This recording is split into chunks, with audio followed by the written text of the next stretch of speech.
7 years, our guest was the editorial page editor of the Washington Times, Todd Lindberg. Good morning. Thanks for being with us. Glad to be here. For the last 8 or 9 months has been the editor of Policy Review, which is what?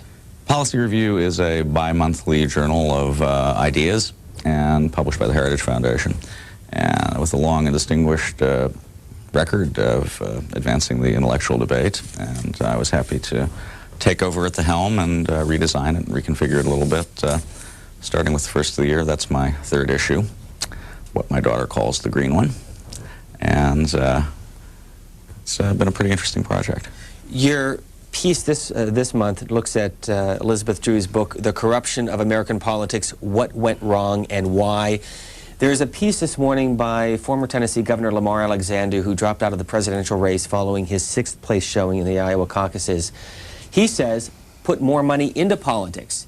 The real money problem is not that George W. Bush and Steve Forbes have too much, Lamar Alexander writes. It's that the government keeps other candidates from raising enough. Scrapping the limits, it's true, would allow the rich and famous to raise even more than they already do, but it would also enable other candidates to raise enough to compete, meaning that elections would be less likely to be decided by those with the big bucks. This morning in the op-ed page of the Wall Street Journal. I think the general assumption made by people who are very concerned about the role of money in politics is that somehow there is a uniquely corrupting aspect to that role.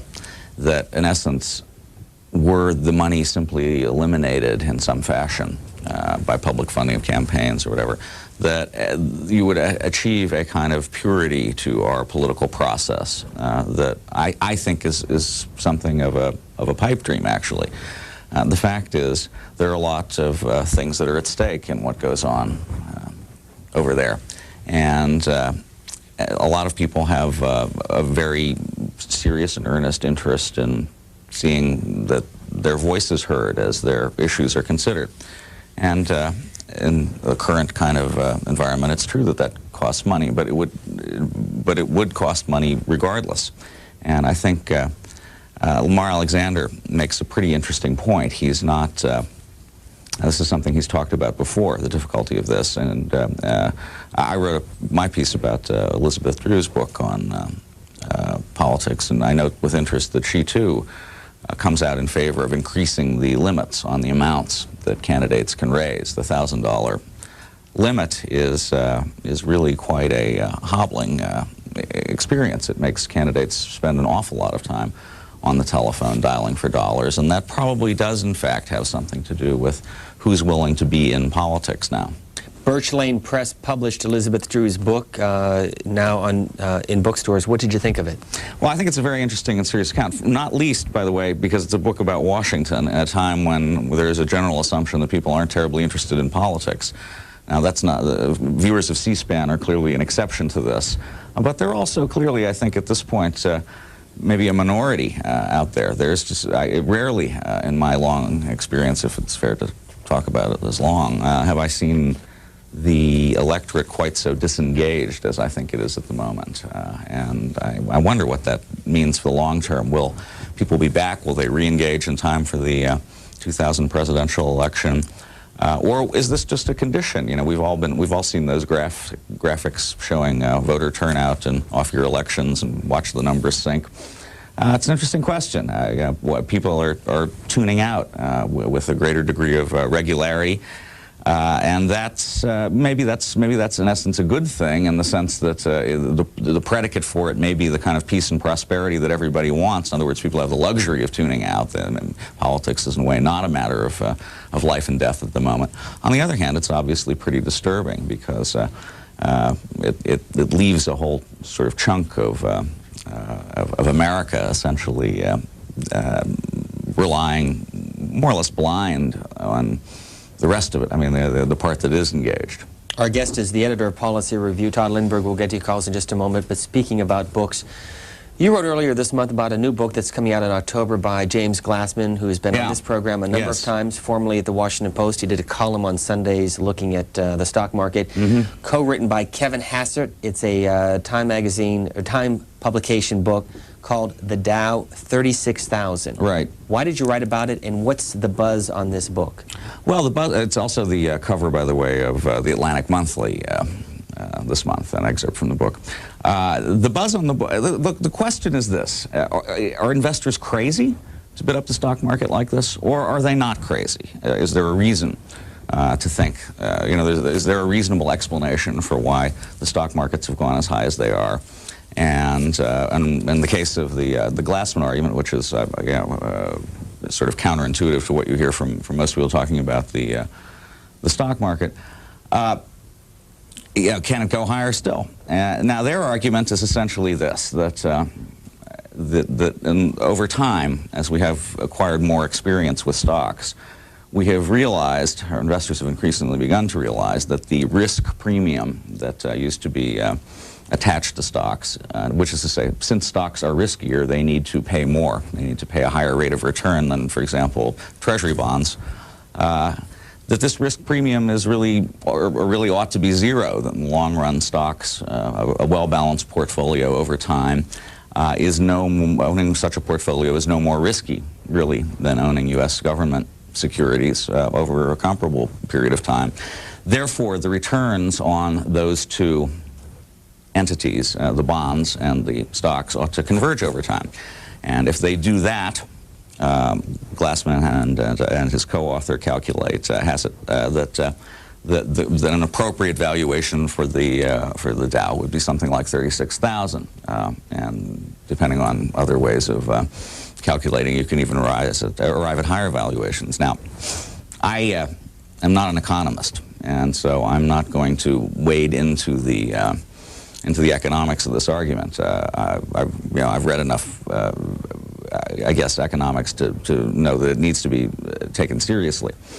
But, I have been taking a look at politics for quite a while, and it's interesting if you try to relate politics to this particular phenomenon, because there is a certain sense in which it's fair to say that never have things looked so good. In other words, it's possible that one of the reasons the stock market has been on the ferocious tear that it is on is because of our, which is to say the American position in the world and the role and prospects of business and corporations in it. Things have never looked so good. There has been a kind of consensus developed, largely a product, I think, of the Democratic Party's finding of a third way, so-called, that will allow a pretty wide zone of influence for the marketplace to operate. We've also had the experience, the great pleasure of having Alan Greenspan running the Fed and having discovered, in essence, the way to long-term price stability. Meanwhile, internationally, we have no rival power. We have nothing. We have things to be concerned about, especially in the long run. But in the short term, the central fact is there's nothing like the Soviet threat. Meanwhile, democratic governments are sprouting up all over the world. The world trade regime continues to liberalize. Capitalism is the order of the day. We'll probably talk about Russia in a minute or two. They have a special way of practicing that there. But in general, things look very good. So maybe under these political circumstances, when a mere 25 years ago, the Nixon administration was trying to fix the economy by imposing wage and price controls. A mere 20 years ago, interest rates were in the high teens and inflation was in double digits. Now, clearly, the stock market is not rationally valued at 36,000 under conditions like that, or even at its current level under conditions like that. But, if you're looking at something like a long-term bond rate of 5.5% and peace and prosperity and stability all over the place, well, it doesn't seem crazy to me to think that there is a measure of justification for what we've seen so far. Our conversation is with Todd Lindbergh, who is the editor of Policy Review. He spent a number of years in the late 1980s as the deputy editor of Insight magazine, which was published and is continued to be published by the Washington Times. He served as the editorial page editor of that newspaper until last year. He was born in Syracuse, raised in Chicago, graduate at the University of Chicago, and we'll get a call from Beckley, West Virginia. Good morning. Yes, from the policy point of view, considering all these questions about drug use directed at George W. Bush and other candidates and even the president. It's far more important to consider the U.S. government, agencies of the U.S. government involved in the drug trade. For instance, in the late 60s, I was a shift supervisor in the Air Force at Bangkok, Thailand.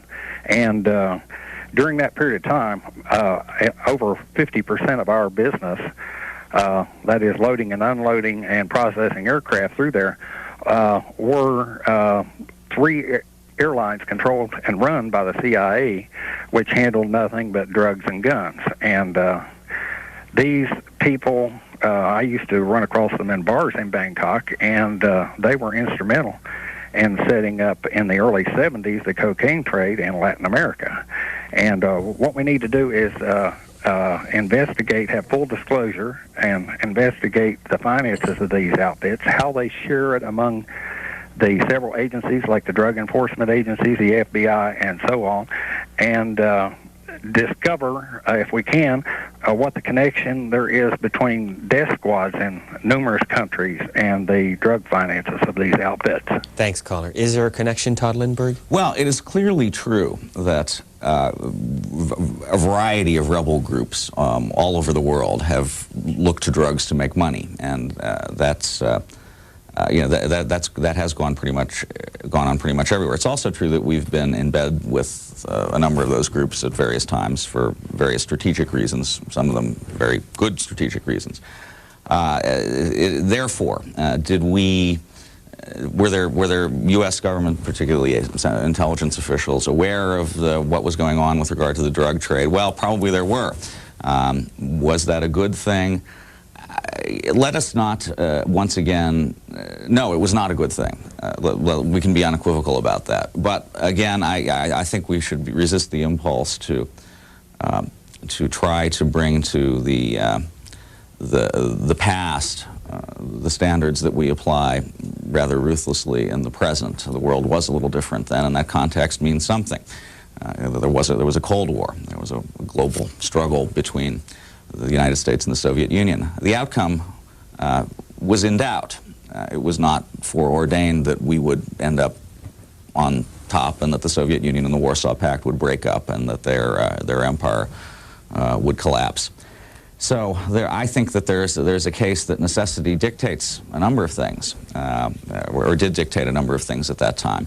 Now, obviously there are lines that have to be drawn. That is not, I'm not proposing carte blanche ex post facto for everything that was done at the time. And I certainly agree with the caller that there is very little reason now for, that I can see, for much of the secrecy that still surrounds these activities. I think the time has probably come, and maybe even gone and come again, for these stories to be out, to be told. And the concerns for, it is clearly important to protecting intelligence sources and methods of acquisition and all the rest of that. And you know, one does not propose disclosure at the cost of, you know, the lives of people.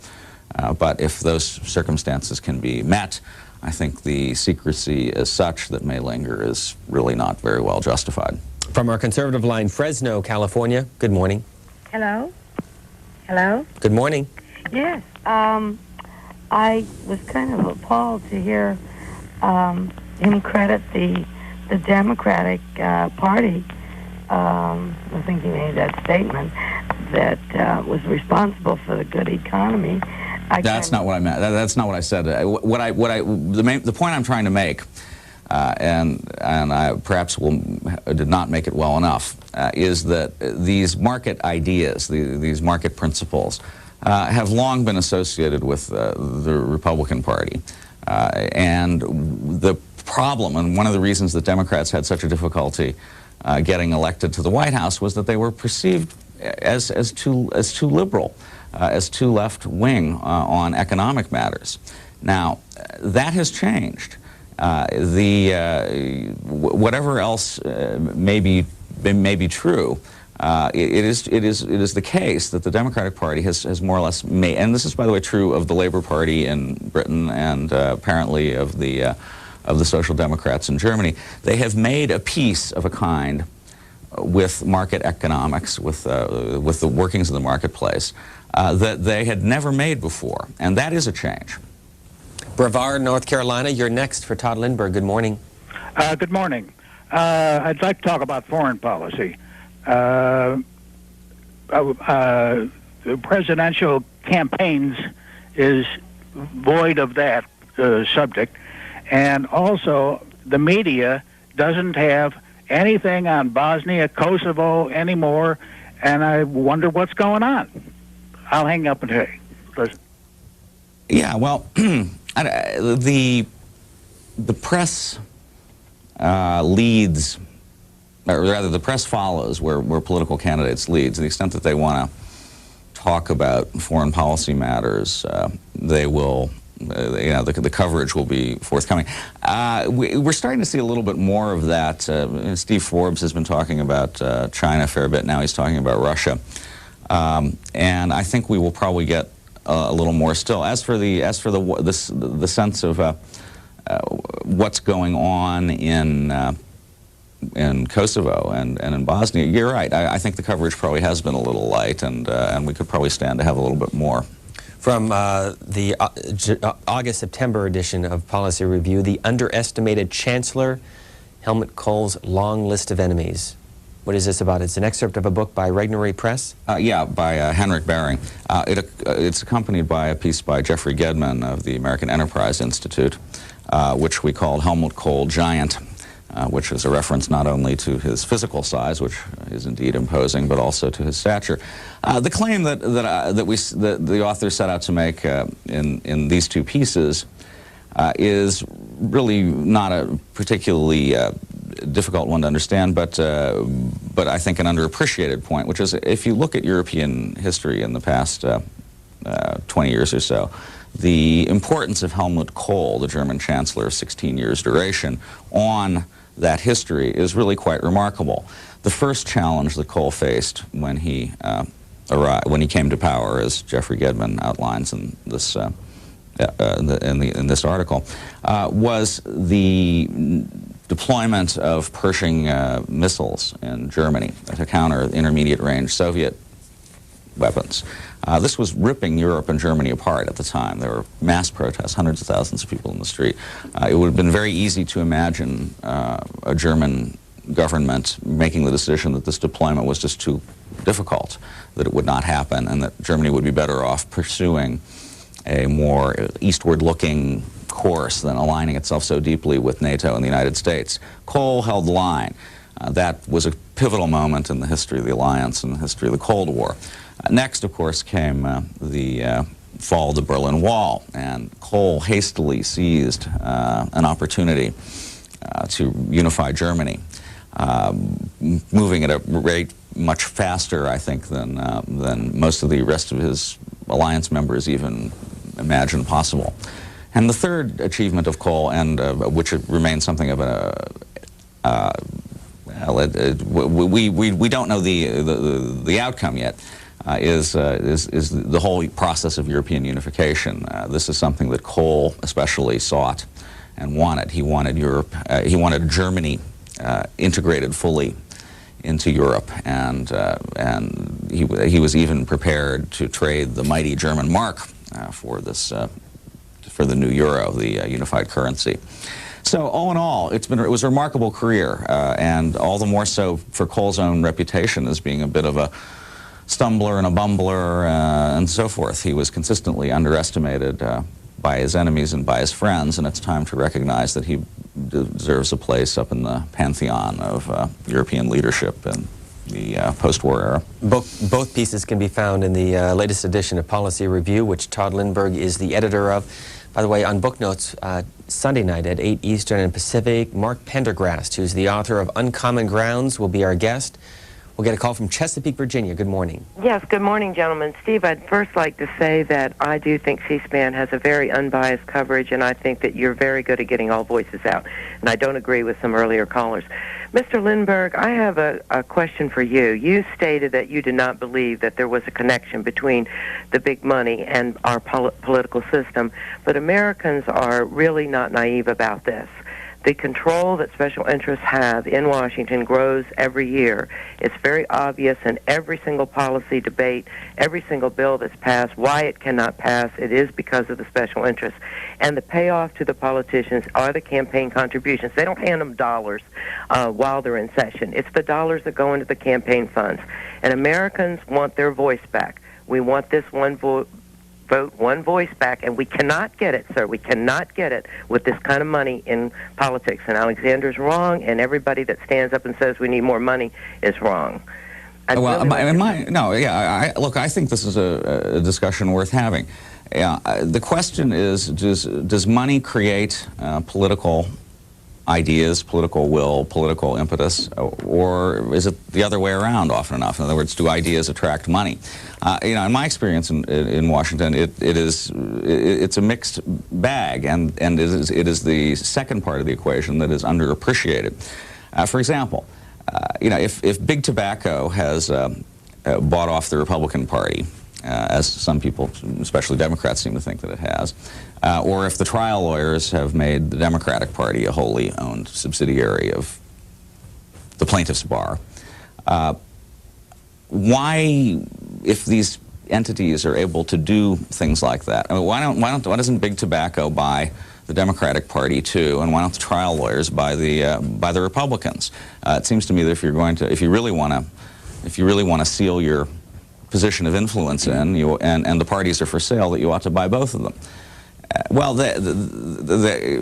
Because they can't, because there is a resistance, or rather, what I suppose I would say is there is a receptivity, a general receptivity in the Republican Party for, in the first place, business interests, and in the second place, there's a tendency in the Republican Party, I guess, to regard smoking as a matter of personal choice and personal consequence, and not of grave social consequence. A certain kind of leave them alone libertarian streak within the party. Similarly, the claim of the plaintiff's bar is that contingency fee arrangements and all the other things that Republicans think are wrecking the justice system are necessary if you're going to allow poor people to have access to our court system and receive the benefits of it. Otherwise, only if you're rich enough to hire somebody at $80 or $90 or $100 or $200 or $400 an hour will you be able to get your wrongs redressed. So obviously, this is a matter of equality. Now, I don't say that the money is irrelevant in either of these two cases because there are vast sums involved, but the ideas are relevant also.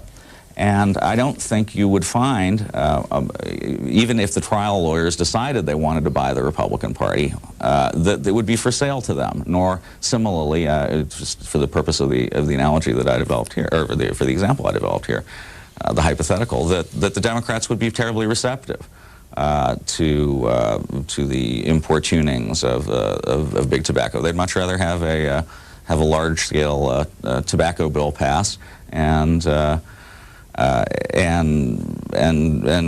tax it. So that's again. I mean, I don't dispute that money is a very big deal, but it's not the only thing going here. There's a lot else that's going on as well, and I think the emphasis on money at the expense of some of the other issues is a misplaced emphasis. Augusta, Georgia. Good morning. Kudos for C-SPAN. My compliments. Mr. Lindbergh, I have two questions, or two comments rather, that I'd like you to address. One is political and one is economic. I am a partisan conservative.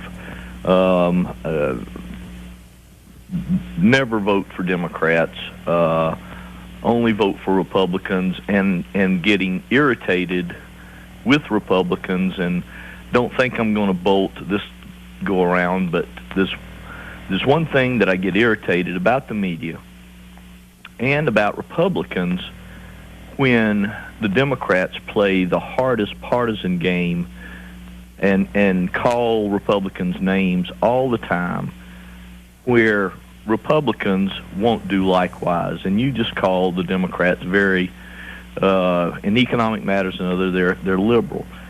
They need to be called socialist. They are a socialist party. They want the government to do everything for everybody. Let's get a response on that. We'll come back to your second point, caller. Todd Lindbergh? Well, I don't agree. You know, I think I think a socialist would want to do certain things that the current incarnation of the Democratic Party, at least, now, you know, look, we have to make some distinctions here. There's a question of what people want to do in their heart of hearts. There's a question of what is achievable politically, you know, and what they, that sort of thing. But so keeping it more or less at that level, you know, socialists would want to, you know, nationalize industry, vastly expand government. This is not the current Democratic Party agenda. Now, it may be lurking behind the scenes, but you know, and if it is, by the way, I think it will render the Democratic Party as unelectable at the presidential level as it was prior to. You know, Clinton set himself up as a new Democrat, and if you listen to some of the disgruntled members of the liberal wing of the, you know, what you might well call a socialist wing of the party, you know, he's delivered on that. So you know, my point is not that the Democrats have become conservative, nor that they are not more liberal or even substantially more liberal than the mainstream of the Republican Party, let alone the conservative part of the Republican Party. But there are matters of degree here, and the degrees are important, because what the Democratic Party here in the United States has done, and what the Labour Party in Britain and the Social Democrats in Germany and others, is chuck off enough of this ideological left-wing baggage to make themselves viable politically. Caller, you had a follow-up? Well, you talked about the stock market at 3,600.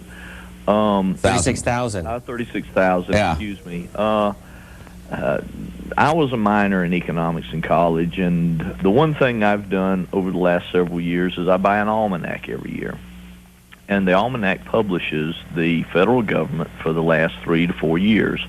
And there's a simple fact that has taken place during this administration, and I would argue that it's been done primarily because of the Republican takeover in '94, although I would have to give some credit to the present administration as being concerned about the deficit, but the revenues from the income to the government over the last 5 years have been growing at an average of about 6.5% to 7%, where the spending has been growing at a much lower rate, to about 2.5% to 3%, to where the deficit has crossed the line and we're now in surplus, even considering the Social Security surplus. And you know, it's fairly simple macroeconomics, and as long as we can continue to have the government grow at a lower rate than we have revenues grow, then we're going to be fine. Thanks, caller. We'll get a response. Yes, I think that's exactly right. I think that's been a big part of the picture here. Getting all this, getting the macroeconomic stuff to work out is a very has been a huge factor. The spending restraint, and it's not spending cuts. It's reductions in the rate of increase. That the caller is exactly right about that. Combined with the revenue acceleration is what produced the surplus. Now then you get to the question of, well, what do you want to do with the surplus? I guess we can reserve that topic. A couple of faxes from our viewers dealing with the issue of character. This is a 2-page fax, 1 or 2 sentences from Karen Forms. She says, the basis of President Clinton's character assassination is making him a scapegoat of people in glass houses. A lie about arms to Iran affect our country much more, and arming Iraq with high technology against Congress advice, where my family lost 2 members, is lacking media scrutiny. And this from a viewer in Bridgeport, Connecticut, who says it's disgusting how the media is so interested in whether George W. Bush used cocaine 25 years ago, yet finds it unimportant to investigate the national security scandal, or even questions about Janet Reno as she handled the situation in Waco. I guess it's always easier to do this kind of shove the microphone in the face, well, what did you kind of thing, which is what George W.'s been enduring. Do you think that the next time President Clinton holds a news conference, he will be asked the question about cocaine? Well, he preemptively acted to deny that. I mean, he put out the word that he had. It was sort of funny. It was as if, you know, too much attention was being focused elsewhere, and he had to kind of insert himself into this by saying, "I never did cocaine," I mean, whatever else may be true. I don't know. I mean, look, let us not forget that this is August, and that is a factor. There is not. In fact, this is a sort of typical August, which actually makes it atypical, in that there's not a lot going on in the world. There is the terrible tragedy in Turkey, notwithstanding. There's not a lot of news. You know, Congress is gone, peace and prosperity. You got all that stuff. You know. So I think, you know, if there were a credible alternative to the kind of Coke Fest with George W., it might well have diminished to some degree the story. On the other hand, I wonder how much damage this is actually doing to W. My guess is probably not a heck of a lot. I mean, I think a lot of people see this and do conclude that this is some sort of weird hounding exercise conducted by a sort of, you know, unsavory and rabid press corps. And I think that the question of drug use in the society is one that everybody has had occasion to ponder at some length, in some instances, or in most instances, or even in relation to their personal lives. You know, it is difficult for me to imagine people getting all that worked up about something that occurred 25 years ago, if indeed anything occurred 25 years ago. Let's get a call from Los Angeles. Good morning. Good morning. Mr. Lindbergh, you made some comments about the money in politics, and I'll tell you the way I see it. With the amount of lobbyists that exist down there on K Street, we have 80 lobbyists for every member of Congress. That's registered lobbyists. The other thing is, the Republican whip, Tom DeLay, recently I read in Roll Call where he had told lobbyists, this is how much money you will raise for the next election cycle. And when a guy says that, there must be a quid pro quo somewhere in that system. That's what bothers the majority of American people. We know what's happening with legislation. Look at the lobbyists that stand out in the halls while legislation is being acted and actually tell the guys when to vote. John McCain said that. I didn't say it. And that's why this system has become so skewed to the money interest, and that's why I think that you see things like Jesse Ventura, and I think you're going to see more of that in the future. And I just think that money runs politics. Look what the media reports. You go to any CNN or any of the networks, and what do they report? This is how much money this candidate has raised. It's not about what his ideas are. It's how much money he's raised. Let me follow up on that point from a viewer in Lago, Florida, who emailed us. Am I the only one to see the hypocrisy in the president attending a recent fundraiser at the home of the heir of the R.J. Reynolds tobacco fortune? If that were a Republican, the press would have jumped all over that appearance. Well, again, yes, there's a lot of money involved in it. A guy like Tom DeLay does indeed put a kind of headlock on people with money and tell them that they ought to contribute. And by the way, there's, you know, there's his Democratic counterpart who does the same. It is a money game that is, in some sense, not unfair to the players. They all know more or less what the rules are. In most instances, they obey them. You know, but again, I mean, notwithstanding there are all of these lobbyists out there, if you look at some of the things that are on agendas, there's once again a little more going on, I think, and I don't know I can't think of an effective way of purging the system of the attempt to, you know, to influence it. This morning, Paul Gigot, in his Potomac Watch column that appears in the Wall Street Journal op-ed page, writes that Elizabeth Dole likes to tell audiences they can make history by voting to make her America's first female president, which is a good way to guarantee she'll never make history herself. She wants to be seen as America's Margaret Thatcher, but so far she is running much more like a Republican Pat Schroeder. Playing the gender card gets her into the presidential game, and there's no doubt she's helping the GOP's image among women simply by running. but in the long run, it's a self-defeating strategy. Let's get a call from La Luz, New Mexico. Good morning on our moderate line. Good morning. I have 3 questions. 2 of them relate to political parties. The first question is for Mr. Lindbergh, and the issue has been raised about money and the evil of money. But I heard on the radio just the other day that the way that George Bush has raised all his $13-14 million is from 80,000 people, and that the campaign limit of $1,000 was adhered to. So, and the average donation supposedly was $440.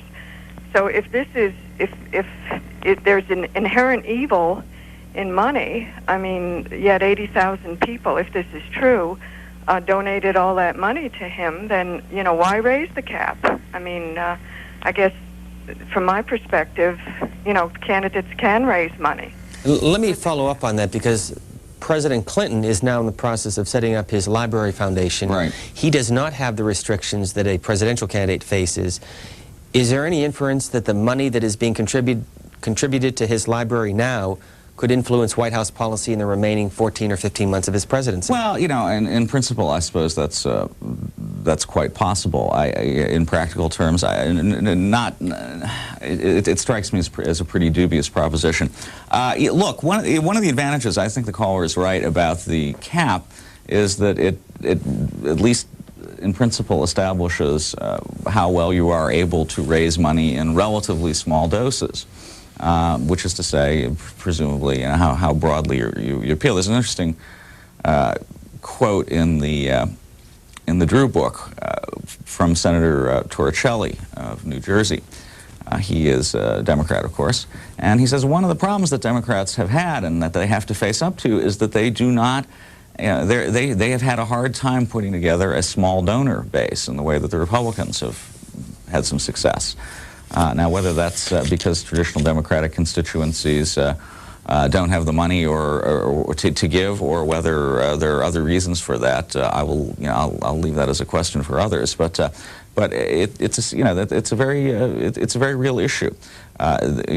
Sometimes you can. This is a fundamentally different matter from the question of the kind of big dollar, soft money kinds of contributions that we'd been talking about a little bit earlier.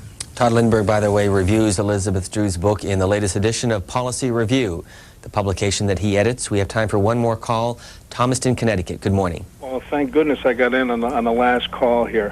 One of the things that I'm quite shocked about, you talk about George Bush and raising money and so forth. We have the most corrupt administration in the history of this country, where Chinese money was laundered, filtered, taken in bags to the DNC, the Buddhist temple. Bill Clinton is the most corrupt president in the history of the country. Well, look at this thing we just found out with Waco. We've been lied to so many times by this administration, and we have our media, the Fifth Estate here, who refuses to, take down the corruption in this man. And I find that absolutely abhorrent. You know, this is absolutely incredible. I don't trust the government anymore, and I certainly don't trust the media, because they've given Clinton a pass every single time. And history will bear us out that this man is the most corrupt president in the history of our country. Well, I don't think Clinton got a pass on the fundraising stuff. I think there was a lot of coverage. But what you find in these cases, in all of these cases, is how difficult it is to find some sort of smoking gun quid pro quo in them. It's just, and that's, by the way, true of some of this China stuff as well. There is a sense in which the Clinton-China policy, considered sort of in the abstract, is just the kind of general business community-friendly China policy that is common to both parties. I mean, all the illegal campaign fundraising did was essentially say, okay, fellas, we're opening the spigot now, and you're going to pour the cash through it. It's difficult to demonstrate a change, and that's the kind of thing, for better or worse, that you need in order to really pull the trigger. Todd Lindbergh, we are running out of time, but how can people get Policy Review, and is there any sample available online? Yes, please go to www.policyreview.com. That's one word. And you will find a selection from our current issue, the August and September issue. You'll also find the 2 issues of my tenure in their entirety online, as well as some issues from the previous version of the magazine, and I think you'll find some subscription information there as well. You said earlier that Heritage publishes it. Why? Yeah. Well, I think there's a commitment to have a top-flight journal of ideas, if I may speak immodestly, and I'm happy to be doing it. Todd Lindbergh, thank you very much for being with us. Thanks.